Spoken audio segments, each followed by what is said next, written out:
Yo, what's up? What's up? It's your boy Nick Van Exo, aka Quick. Welcome to another episode of Quick to the Point. I got my boys in the building.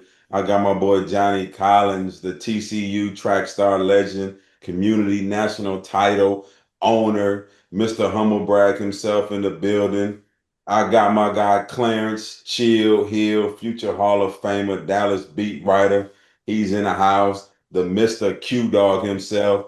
And we got my guy with the shizades on, the Arkansas legend, Brandon Dean. He is in the house. What it House. do, fellas? You got it. What's up, man? Excited about the topic today. Listen, BD ain't got those shades on because at 56 he saw all in his eyes in Arkansas this weekend. But we ain't gonna start there. We ain't gonna start with that 56 that Notre Dame put on Arkansas. I ain't even watch it. Hey, listen. Don't worry about what happened last week. That was all in the plans. Like I said last week, I said, man, listen.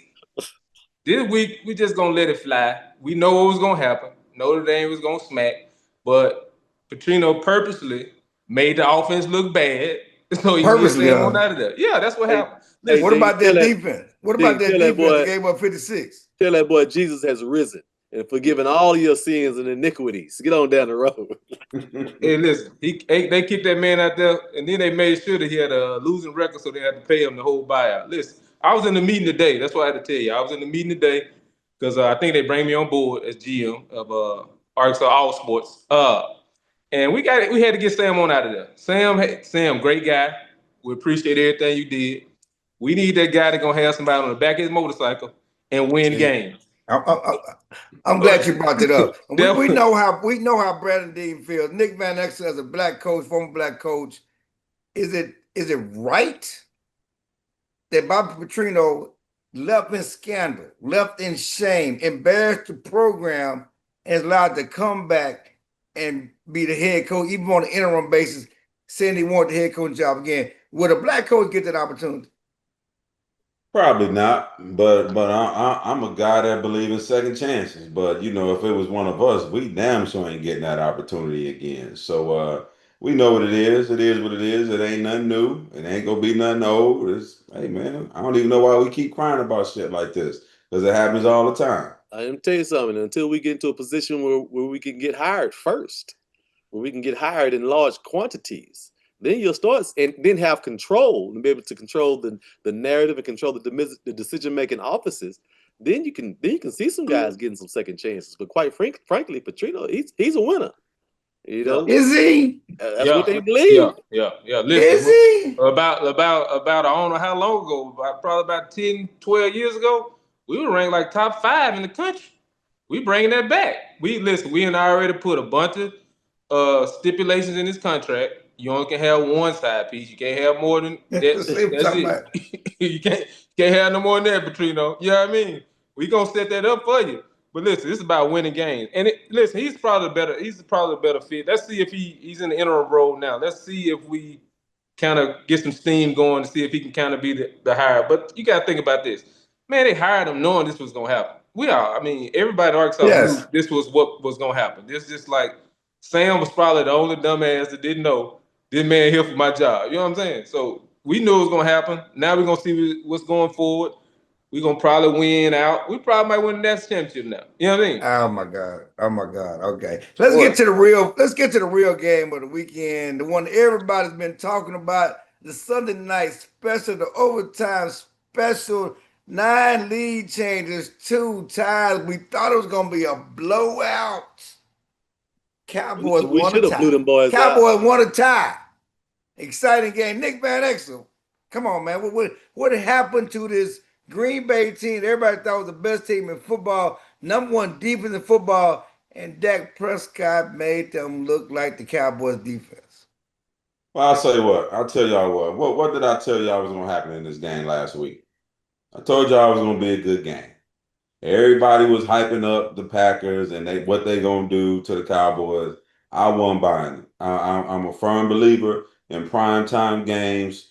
Grown men that can play going to show up. There was so much into this game with the Michael Parsons, Jerry Jones, and it was fresh. It wasn't like it was 7, 8 months. It was fresh.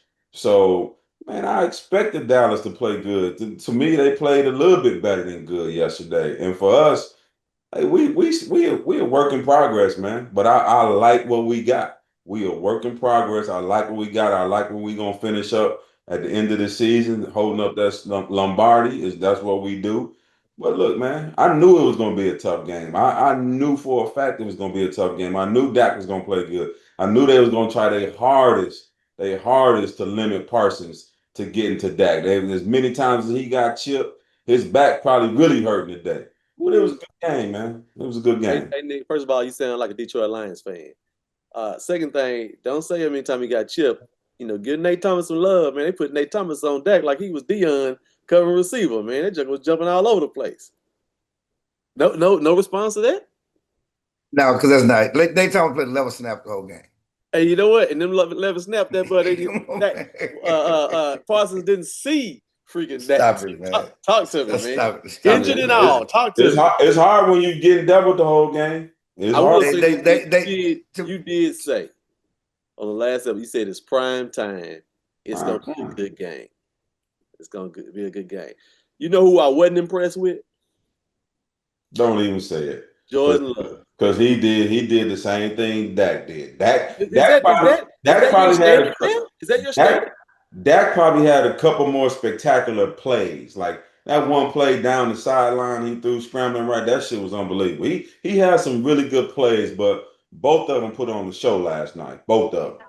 Well, the degree of difficulty was different for Dak than it was for Jordan Love. Jordan Love was playing against the worst defense in the NFL. The worst defense in terms of yards, the worst defense in terms of points allowed, worst defense in third downs. They couldn't get to the quarterback.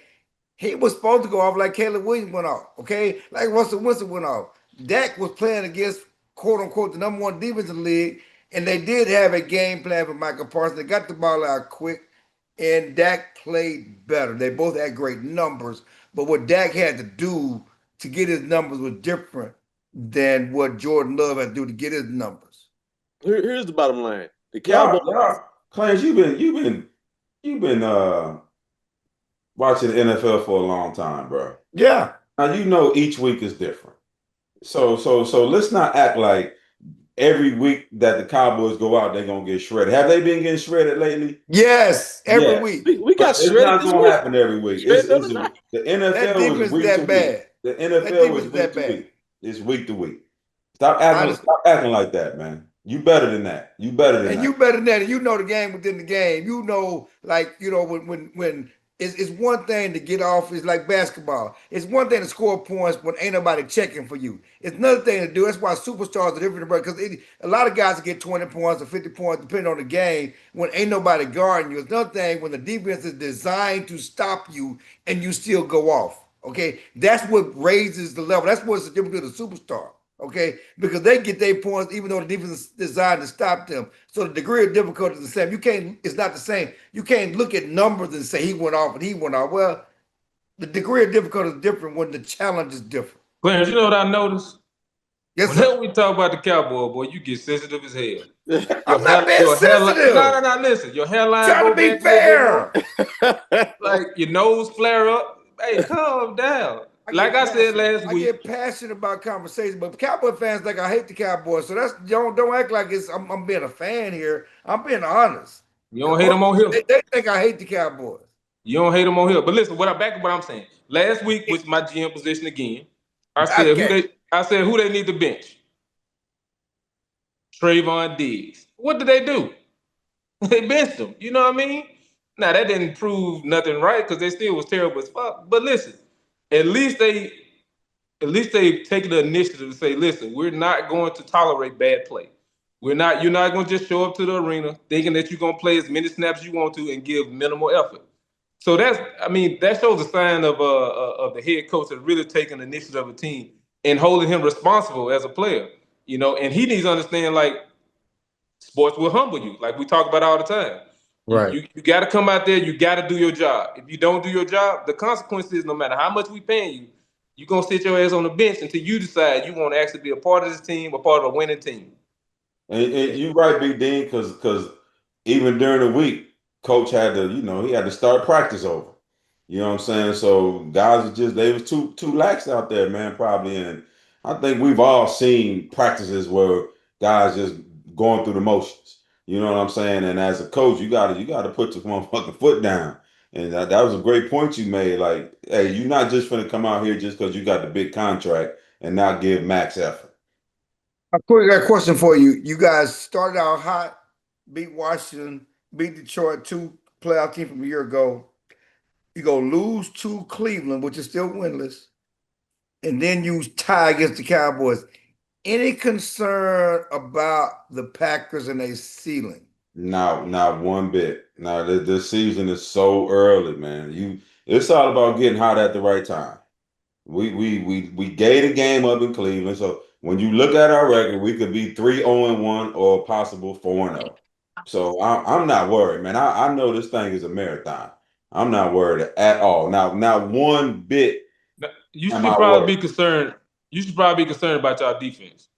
Now I'm not. I'm not because it's going to be a lot of teams get a whole bunch of points put on them this year. It's going to be a lot, and really, that was the only game we gave up points like that. Right. Because we didn't give up nothing in Cleveland. Nothing. I mean, no more receiver out, offensive line It out. don't matter. Primetime game, No. they had a whole bunch of grown men show up. The best player was Devontae Turpin. Let's just say that he's from Monroe. Fuck. Dak was definitely in his bag. Johnny Collins, Right. real quick. I mean, your internet working right? I need to know if the title guy got his internet. You're gonna be here because you get on Brandon Dean. Your screen is vertical. It should be horizontal. You got the screen. You talk about the vertical and horizontal now. I just want to let you know you No, vertical. I'm back.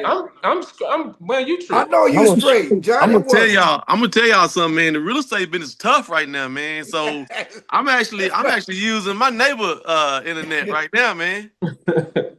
Hey, listen, your shit's so slow. You got that old school dial up. I got it, baby. They got I got AOL. it. Hey, Real let quick. me. I know y'all Johnny probably Collins, talked about it already. Johnny Collins, I got to ask you before you go on your rant about the Cowboys. You're the big time Cowboy fan here. Do you fire the clock operator? Because that 1 second should have went off the clock. Oh my Man, God. I don't know how that 1 second stayed on the clock. I think that was just Green Bay, with some kind of legacy freaking payment to the NFL bull crap. Like, I don't know how that happened. But you know what? As a true Cowboy fan and a realist, I'm glad it ended in a tie. Because it just shows how bad we really are, man. And the thing that kind of resonated with me the most is when they showed Jerry Jones toward the end of the game, and he looked like the Emperor from Star Wars, man. He looked so bad. I said, man, our defense look like Jerry Jones, or Jerry Jones look like our defense, man. I'm so sick of the Cowboys right now. It's ridiculous, man. Jerry out there shaking and shit too, ain't he? Man, it's like how we score 40 points and lose. Shit, because you got a defense to give up the same amount. Nah, y'all will be all right. I know. We just lost to the Bears, baby. It's like that was an emotional game. Boys came to play. Like it was too much emotion in that game. So they came to play. We so inconsistent. Diggs, they ought to just cut him, man. I don't know. We need to just get rid of. You know what? I love that meme going around right now. If you got a Cowboys jersey, show up at practice at 8:00 on Tuesday, man. They need to get a whole new secondary, man. Diggs played good tonight, though. He made some plays last night. Did. Yeah, but did he drop an interception? No, he didn't. They called it back for the penalty. No, he caught that ball on the sideline. He didn't drop interception. It's like, dog, we don't have no playmakers. Nobody do nothing outstanding On defense. It's like Because your ridiculous, playmaker man. on defense is on Green Bay's team right now. Well, Jerry did that junk, so I'm sick of all of it, honestly. Well, the big question for the Cowboys that you played inspired against Green Bay, don't go down and lay an egg against the Jets. Now we're gonna do it. Here's what we know. We're gonna go down and get beat by the Jets by 21 points.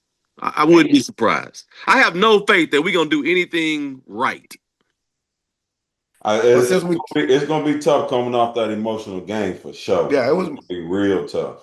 It was definitely emotional, and since we're talking about the NFL, the Baltimore Ravens is one of the surprise teams starting 1-3. All the talk about Lamar Jackson, this could be his year. They got real close last year. Tight end dropped the ball against Buffalo. Kansas City was supposed to be down. We thought maybe the Ravens could finally get over the hump. They 1-3. They got defensive injuries out the wazoo. Lamar is hurt. Are the Ravens done, or did we overrate the Ravens? What's y'all opinion on the Ravens 1-3? So they've had a tough schedule because they played Detroit, they played Kansas City, played Buffalo, but they 1-3 right now. It was a tough stretch for them anyway. It was going, like you said, their schedule. They were front loaded on their schedule. They had a tough schedule, but going down the stretch, they got an easier schedule. The problem with it is though, what is their identity? Like it used to be Defense. smash mouth, great defense. Now they don't give Derrick Henry the ball enough. Like you cannot let him rush the ball 13 times. I don't care if he's a fumble waiting to happen, but that ain't the history of him in general. But they have no identity. Another thing that just bothers me about Lamar is that I don't know if he just loves his stats, but he ain't never gonna just throw away a ball. He's always trying to make a play, which always puts them behind the 8 ball. Now they second down and 15, second down and 20. So it's just hard to get momentum when you making mistakes like that. So I just don't know what the identity is now. They used to be you can always depend on the Ravens have a great defense and a good running game. You can always depend on that. But now they're more of a passing team than they are a running team. So now it's like they're more finesse than they are the smash mouth team that we grown and love them. The offensive line is trash. Is it? That's all. And that defense is bad. I mean, they were right there with the Cowboys giving the most points in the league. Their defense is bad as well. They don't. When Ravens were good, they had a defense and they give up nothing. You remember the Ray Lewis defenses and they used to shut people down, and they're not shutting anyone down. And so Lamar had to try to play Superman, so to speak. They're making the quarterback and always play Superman. And he don't have any Superman players. Outside of the running back, they should get about a Henry more, but their receivers are average. You know what though, too, Clarence? In the beginning, if you watched that first game when they lost there at the end, 52, Ray Lewis came out before the game and talked about how great and how stacked the defense was. So the expectations for the defense was like really high. So did they just age? Like something happened. They weren't felt that good. like my point is they felt like they were stacked on defense. They knew their offensive line was limited. Yeah, Well, they have no difference making pass rushers. I agree because everybody came in saying their defense was way better than last year. Yeah. And they 3 games that they done lost, they done gave up over 35 points in each of those losses. I know they banged up a little bit, but in the beginning of the season, everybody was talking about their defense. And they already knew what Lamar and Derek was going to do. But, I mean, we can say what we want to say. Brandon said it early. Look, they top heavy schedule in the beginning of the season. They'll get healthy going down the stretch. Their division not that strong. You got Cleveland, you got Cincinnati without Burrow. The only team that can give them problems in that division is Pittsburgh. So I think they're gonna be all right. No, I agree with you. It's just a matter of time. If they can avoid these injuries, look like they're getting banged up too, man. Then with Lamar having that hamstring, we all know hamstring injuries linger if you don't take care of them from the jump. So it just depends on how many weeks he's gonna be out. Well, 4-week edition. Who's the best team in the league right now? Who's playing the best? Because 1 week we had Green Bay. Is it still Buffalo? Detroit climbed up the mountain. Kansas City back. Who y'all guys the best team right now? Man, Eagles. I keep forgetting about the Eagles. I'm going with the Eagles. That's what I said. I'm going with the Eagles. I'm going with the defending champ. Listen, they find ways to win. Even when AJ Brown reading a book on the sideline, they still find a way to figure it out. You know what I'm saying? Ding. Hurts didn't complete a pass in the second half. And I'm not saying that as a negative on Hurts. I'm saying they still got it. That's what I'm saying. But that's how you crazy win, work. How you win is important. I mean, it may look good, but those when you don't play well, even though you win, it will come back to bite you later. It will, but they're doing this early, and I think they're going to have time. Hurts has always kind of dealt with this stigma of not being a great passer. And when they went on a run last year, he was a sufficient passer. He did just enough. And I think that there is a such thing as a manager of the game that does just enough, that has the support, and the ear of the team, that can drive you. And I think their identity is just smash mouth football. And I hope that him and AJ Brown can get it together, whatever they got going on, or the schemes got going on. But I believe in Philadelphia, man. I'm actually a closet Philadelphia fan these days. You a Cowboy fan Hardcore. and an Eagles fan? Man, I'm sick of the Empire trying to take over the Dallas Cowboys, man. I'm sick of it, man. The Sith. So The you Sith go has to come the in and hated. infiltrated the camp. So you go to their hated rivals? You don't go to the other conference? I mean, I said what I said, Clarence, and I don't like how you questioning me about it. I mean, you're a TCU I mean, guy. I'm That's very like clear saying, about it, man. I mean, it don't make no sense. I'm just trying to make sure you're strong in your conviction because that don't make no sense. Do it seem like I'm strong in my conviction? If I go play some Madden right now, I'm picking Philadelphia.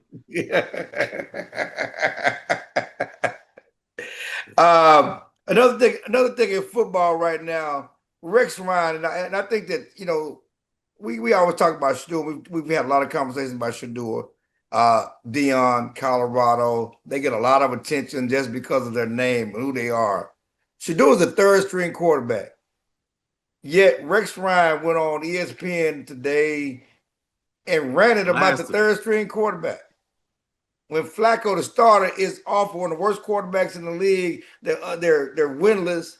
But he complained about third string quarterback and his body language, or him doing interviews with arm folded, or him allegedly not sitting in the front of me. Why are we talking about a third string quarterback? Why does these Sanders boys and their confidence drive white men crazy? Well, that's a question. That's a good question. That's a hell of a question. And truthfully, I don't have the answer to it. But it's weird, as you say, most of the time, people don't even know who the hell the third string quarterback is, let alone have a conversation of topic about him. You know what I mean? So it's just, I don't know what Dion did in his past time, or what he did, or what bridges, or what people he rubbed the wrong way. But for whatever reason, now it seems like they trying to get some get back. It's like the whole the narrative about let's get some get back on Dion. Maybe they don't like his arrogance. Maybe they don't like whatever it is about him, Miss Vazado, whatever it is about him. But it's like every time they're going in about something about Dion. Now he's losing to Colorado. They're finna jump on about that. Is he the right fit for the job now? So I don't know what Rex's point was, but like hell, I didn't know Cooper Rush was the backup quarterback in Baltimore. Right. So let alone knowing the third string quarterback for any other team. So I don't know what the whole narrative about, but Rex just found a way to just say some dumb shit today. Yeah, it's easy to stay relevant talking about Shedeur. Bottom line. Yeah, I mean, out of that was uncalled for, to be honest with you, by Rex. Rex is a kind of like an OG in the game. I think a lot of people respect him, players, you know what I'm saying, respect him. But for him to go off on a third string quarterback like that, I didn't like that. I thought it was disrespectful. Uh, they asked Shedeur a question and he answered as best he could. If you look at the quarterback play, I probably should be out there playing. I'm a big firm believer in being humble because Shedeur is gonna get a chance to play at some point. And when you put that out there in that space and you get out there and get your opportunity and you don't perform, then they always gonna look back at that. That's why I'm a firm believer in just being humble, man. And him knowing his position, like you the third string. So you shouldn't be on the sideline, looking like that, right? To me, that's just my opinion. You shouldn't be on the sideline looking like that because you're the third string. They're not about to throw you in there before Gabriel, even if Flacco is shit in the bed. You're not about to get in. You have to really wait your turn. They've already shown you, they've told you, you are the third string quarterback. So just wait your turn. Just keep being patient. Keep doing what you're doing. Get in there early, leave late, keep working with your receivers, working with the O-line that you work with. And when you get your chance, just ball out. Just ball out. Because all you're doing now is you putting added bullshit on your plate. You're putting added bullshit on your plate. Because now when you get in, you better perform.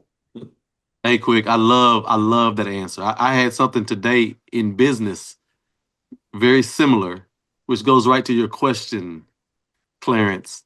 And I received a text from some guys that wanted to kind of look at some things that we're doing, and I requested for them to sign an NDA.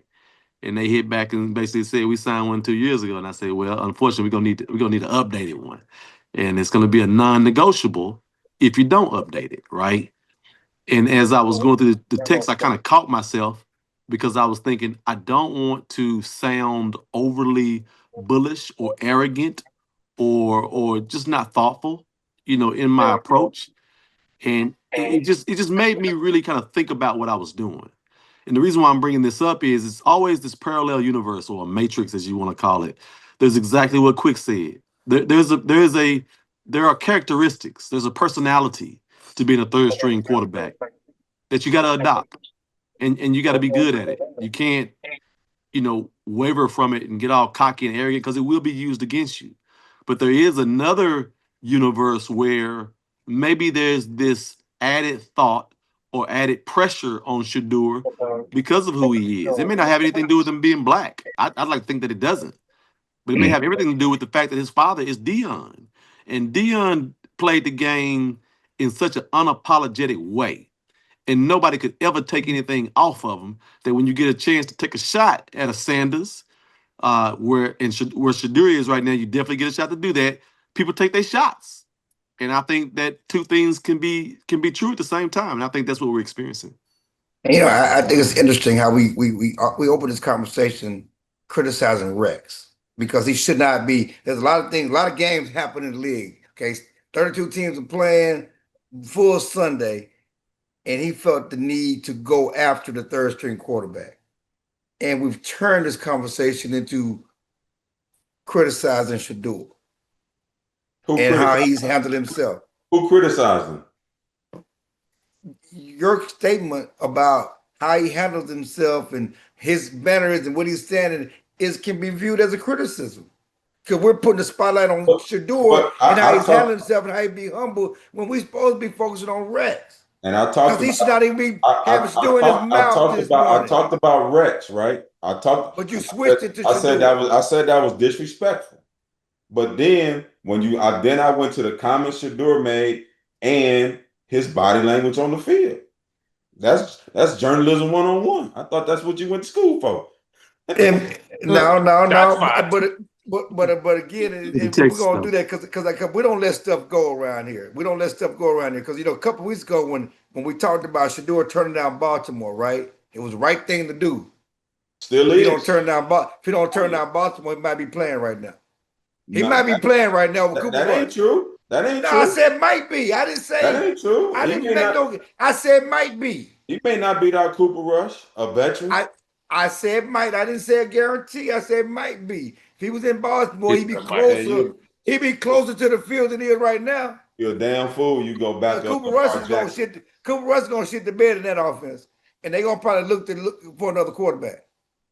That ain't the Cowboys offense. Well, Gabriel may shit the bed too when he get his opportunity because they ain't looking that good either. They ain't looking good at all.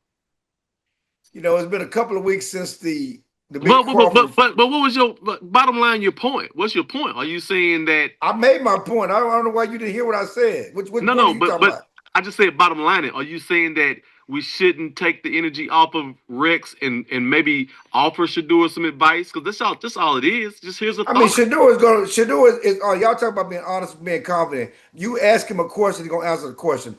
I don't really think because Rex, I think there's some moles in that locker room who are feeding Rex some negative stuff because he was talking about him how he was sitting in meetings. If you know Shedeur, the Sanders. Shedeur sits at the front of the meetings. He's not sitting in the back of the room. He does do his homework. But Rex was throwing some stuff out there like he don't do his homework. And he doing an interview with his arm folded, like that should be a big deal. I mean, why? My point is we shouldn't even be speaking on Shedeur on a big national platform like Rex is when there's so many things to talk about that happened in the NFL yesterday. And more importantly, the Cleveland starting quarterback, if he in the front of the meeting, he is awful. Shedeur ain't got nothing to do with that. But you use your time, your precious time, because you only get a few minutes to talk, to focus on Shedeur. Why are we focused on Shedeur? That's my point. Again, because we don't like his arrogance, we don't like he handled himself. And then we turn this whole conversation to continue to focus on Shedeur's body language. He the third string quarterback. Ain't nobody checking for the third string quarterback. No matter what he does, we shouldn't be spending energy on the third string quarterback. But because of Shedeur, it's a topic. Why did I put that out there though? Because at some point he's gonna get opportunity to play. Well, you can say that about all of them. You can say that about the Cowboys back. I mean, that's it's everybody one ankle sprain, whatever way on the field. So the Cowboys back up, whoever that may be, Packers back up, Joe Milton, whoever they may be, we don't see them pouting on the sideline. We don't the cameras don't show them pout. Listen, they don't show them with their whatever it is they're doing. They don't show them with their interviews. So Shedeur he's a popular person right now. People talk about him. You know what I'm saying? He moves the needle for conversation, for podcasts and shit. So you're going to talk about it. You're going to talk about it. Do you think he's pouting on the sideline? I don't know. Because some people look at your body language, look at your facial contour. Like, that's just how you look. I don't know if we can look at him and say he's pouting. Well, here's the thing. The clip they showed that looked like pouting. Because it could be plenty of times where he's over there laughing and joking, they're not showing it. But the clip that they showed, it looked like he was pouting. It's like women who say, why you got that resting bitch face? Some people just look like that. You know what I'm saying? I'm not angry, but I just look, this is how my countenance is. But I'm not an angry person. It doesn't mean that clip, huh? That's the face you got. That resting bitch face. No, you don't. No, stop it, man. That's mean, Dean. Don't do that, man. You know what I'm saying, D? We're trying to have a conversation. We're trying to have a conversation here. He just looked like he was born in 58. Boy, you got a whole lot of gray over there, boy. You got more gray than anybody right now. Okay, I'm just saying. But since we're talking about this is a good transition here because a couple of weeks from the fight with Crawford and Canelo, and everybody's celebrating Crawford. Okay, across the country, across the world, even his hometown. They had a Crawford Day celebration in his hometown, gave him the key to the city, and later on that night, he got pulled over by the police in that same city that gave him the key to the city, a parade to the city at gunpoint. Gunpoint. That's called being black in America. You don't think the cop know what he looked like? Who he is? Omaha ain't that big. Hey, Clarence, he doesn't know who he is when the windows are up. And then they gave him a reckless driving ticket. Now, the good news is the mayor actually called for the, IA to come in and investigate it, internal affairs, and also commit to be very transparent with the findings. Now, let's go back to what we just talked about. Right. Everybody on this doggone Zoom lives in this matrix where we have these dueling paths. Right. One thing that I really admire both Dean and Quick for, they always pick the path of just simply wrong and right. The reality of it is Shedeur's a third-round draft pick. He got to change his personality. Fifth round. Fifth round. You get what I'm saying? Fifth round. He's a third. But last week when I said as a fifth round pick, you shouldn't be telling people when you're going to draft. Y'all said he's confident. He has a right as an athlete. You should say, I don't want to go there. So now Clarence, you said it's the fifth round pick. You got to act a certain way. You see what I'm talking about? So Clarence, get focused, because in the same breath that you just said that, should Terrence Crawford have been acting a certain way? Should he have been driving with his windows down or with a big sign on his Mercedes that I'm Terrence Crawford? Don't pull me over at gunpoint. You know what I'm saying? But you shouldn't be pulling nobody over at gunpoint. Secondly, let me stop you right here, because this is the point of being black in America. Because after the fact, the mayor says, I'm going to be transparent. I'm going to hold investigation. How dare we do that to you? If it wasn't Terrence Crawford, how many times have we been pulled over unfairly, driving while black, and don't get that same type of energy from officials? But because it's Terrence Crawford, we're going to do an IH investigation. We're going to be very transparent because you was done wrong. Can I say this? I've probably been pulled over 38 times in my life. Maybe I've gotten 4 tickets. All I'm saying is, we talking about guns drawn. We ain't talking about ticket. We talking about guns all drawn. all I'm Get out saying the is, car. We got guns on you. hey, look, That's all I'm different. saying is this. One time I did get pulled over and the police had his gun out. I rolled my window down in my top back. I stuck my hand up and my other hand out. I said, "Officer, can you put your gun up? Like, what's the problem?" And he said, "Well, I'm nervous." I said, "Big Piggy, I'm nervous too. Put your gun up. Like, can we have a reasonable conversation?" And once we kind of talked through it, he put it up. My point is, these things happen. We all know they happen. To your point, you're right.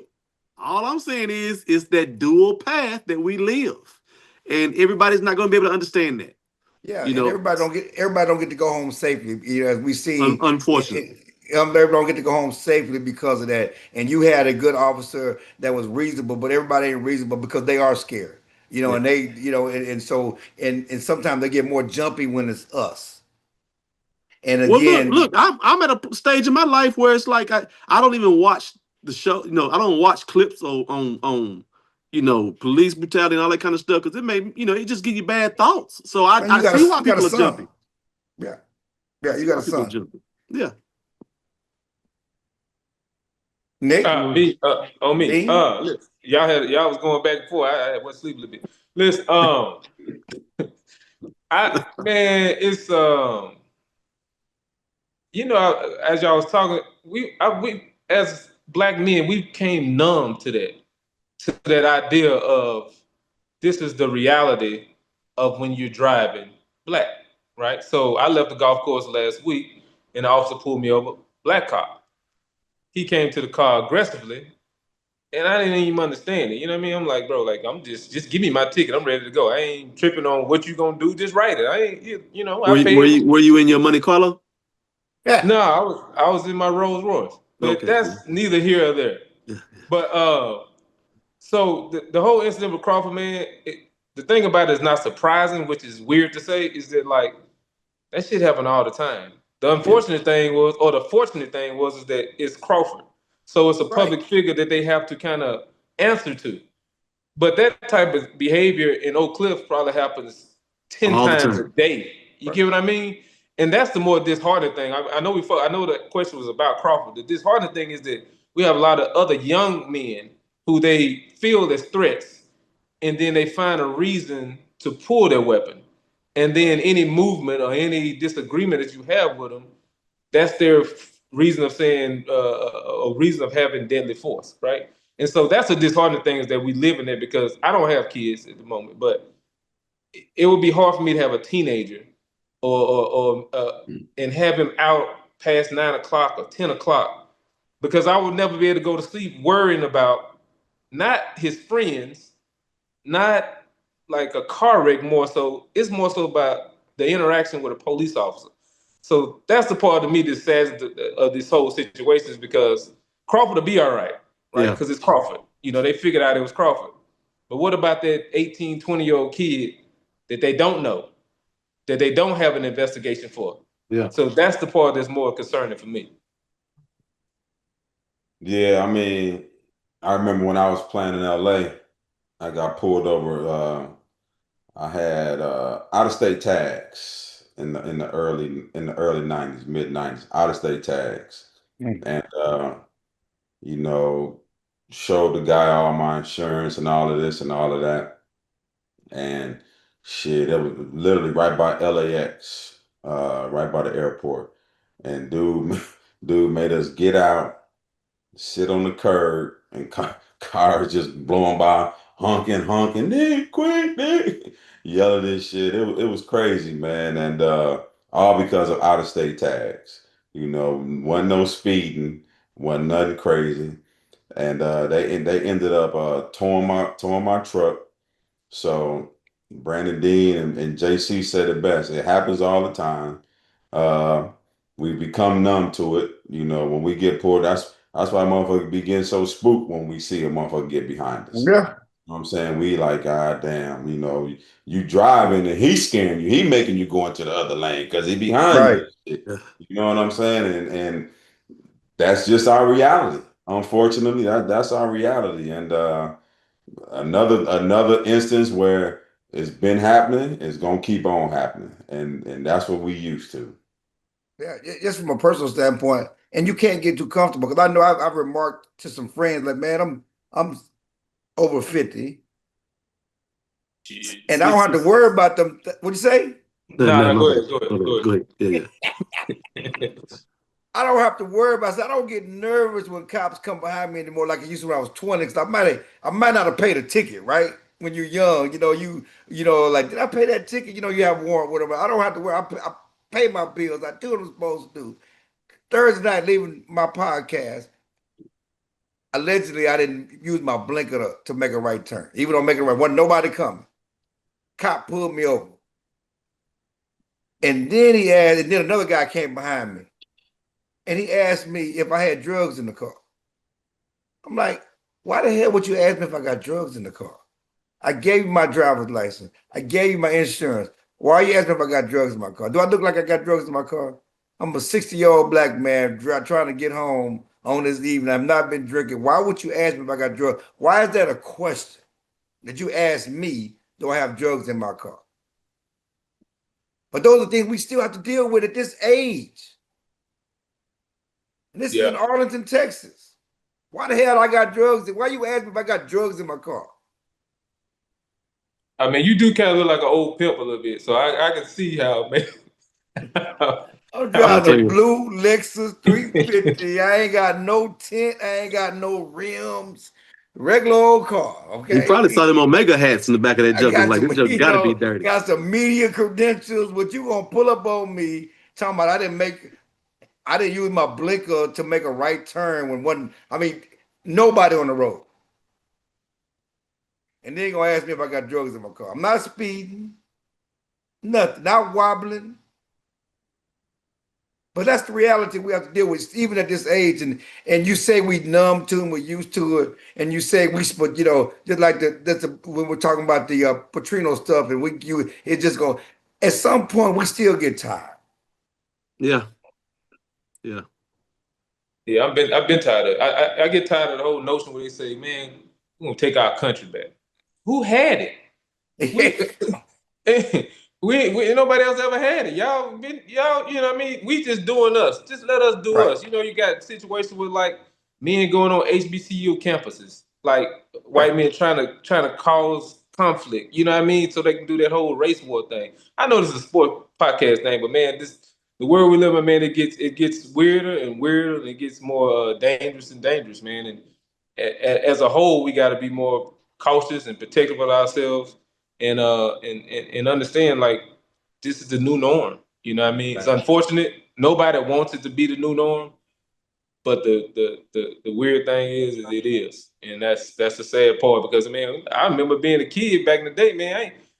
Cops used to come throw the ball with us in the neighborhood. Right. You know, used to come hoop. You know what I mean? Like, and that's where we never was fearful of the cop. We knew they were authority figure, but we wasn't fearful that like, all right, this man might take my life. You get what I'm saying? Now we went from that to being like, man, I'm gonna get behind you, and like Quick said, man, listen, you get immediately nervous, and not in the sense of like I'm gonna get a ticket. You get nervous like the ticket is the best part of the stop. It's like, man, when I get my ticket and move on, that's the best part of the stop. Like I'm cool with that. I can take a sigh of relief. I can pay that. You know what I'm saying? But you can't get your life back, and we shouldn't be in that fearful state. But maybe it'll get better, man. I'm an optimistic type of person, man. Probably ain't, but maybe we'll get better. Before we get out of here and quick closes us out, we're gonna let Johnny shine a little bit because TCU got Colorado coming to Amon Carter this weekend, and they're gonna get Colorado's first game. Dion's first game. He shocked the world. TCU coming off that big playoff performance, and he said, do you believe? Do you believe now? I think TCU gonna try to give him something to believe. Y'all gonna try to run up the score? Are y'all gonna run up the score with the black man? Man, we gonna kick Dion in his big knees, man. I'm gonna tell you something. I've learned you got to be careful how you talk about Dion because he's still a competitor, an ultimate competitor. And quite frankly, Colorado's working through some things. I still believe Colorado's going to be a great program, but we hot right now. We just ran across that man from Arizona State We still hot. Like we putting up points, but Arizona State's quarterback is a bad boy. And he's gonna get some national recognition pretty quick. He's already starting to. His buzz is getting ready to go crazy, in my opinion. But yeah, we're gonna beat the snot out of Colorado. Y'all gonna come to the game? You give me some field tickets? I can't come sit in the stands. I ain't really built like that.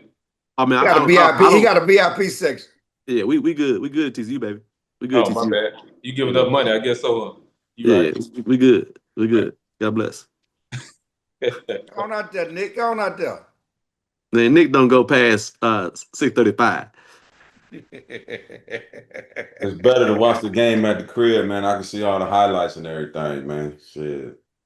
You're not trying to deal with the traffic. Yeah, trying to deal with all of that. None of that. Where TCU at? Forward. Oh, Hey, last time he came to TCU, he went home Yeah. mad to Mickey Ficky. We beat the snot out of Cincinnati.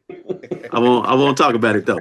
Hey, but on another note, hey, look, let's talk about the Ryder Cup, man. What did y'all think about that, man? Them boys went out there and laid an egg. Hey, Oh, you surprised? Here's my thing, man. Sometimes you gotta let your pride go and go get the best players, man. Yeah, Go get the best players if you want, because Europe went and got the best players. boy. We seem to, we still holding live, as Right. as the number one enemy. But hey, man, go get the best players. And competitive. People that's going to compete. I mean, that's proven that they can compete in that type of environment, like Patrick Reed. Yeah, he going to cheat. He going to fluff his ball up. Cool. Cheat for a point. We cool with that. Go get Jordan Spieth, even though he's been playing bad golf. That's the type of format that he actually plays well in. He excels in, yeah. Like Justin Thomas showed you, like, okay, you ain't going to play me the first day, but put me up against the hottest guy that's playing right now, which was Fleetwood, and he beat him. You know what I mean? So these other guys, I'm gonna be honest, some of these kids, I ain't even know. Like Sam Burns and what's the other little short little dude, the Spurn? What I don't know what his name is. JJ Spawn. Yeah, like I don't nice even know. though, man. He just B, I agree with you, but it's like they just got hot. Like they just started playing good. Right. It ain't like they got a history of playing and winning a bunch of, like, they just started playing really good this year. Burns probably last year, JJ Spawn probably this year. So yeah. But that's the good part. What did y'all think about the drama of it? I loved, as much as I don't really fool with Rory like that. In saying that, I must say, if I wanted to mimic anybody's game, I love Rory's game. He's one of the guys I would definitely want to mimic. So I respect his game tremendously. But I kind of think he a big old crybaby.